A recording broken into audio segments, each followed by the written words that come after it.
सभापती महोदय, प्रश्न क्रमांक 6821. मंत्री महोदय, वितरित केल्याप्रमाणे.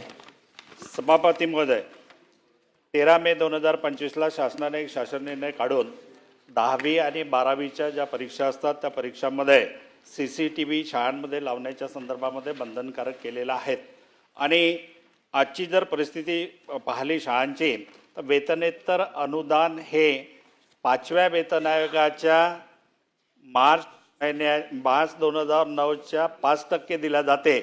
असं शासन निर्णय असताना सुद्धा मिळणाऱ्या अनुदानाच्या 20%च्या वर या 4-5 वर्षामध्ये अनुदान दिलं गेलेलं नाहीत.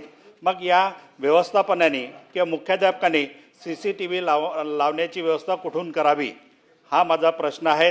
आणि CCTV लावण्यासाठी शासन अनुदान देईल का?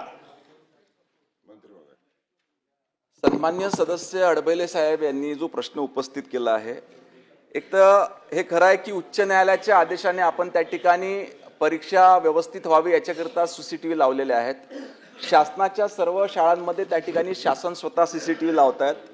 आणि आपण जो चिंता या ठिकाणी व्यक्त केली की ज्या खाजगी आहेत परंतु अनुदानित आहे आणि त्यांची ग्रँट बंद असल्यामुळे ते कुठून लावतील, तर कदाचित आपल्याला माहिती नसावी, आपल्या 21,000 शाळा आहेत खाजगी अनुदानित.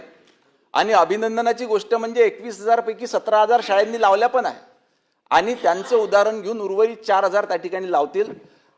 याच्याकरिता आपण जेव्हा एखादी संस्था काढतो अडबैले साहेब, अनेक मंडळींच्या संस्था आहेत, हे अपेक्षित असते की कुठलं त्या संस्थेमध्ये काही ना काही क्षमता असेल, त्या अनुषंगानेच त्यावेळेस ती शाळा किंवा एखादी संस्था काढत असतील.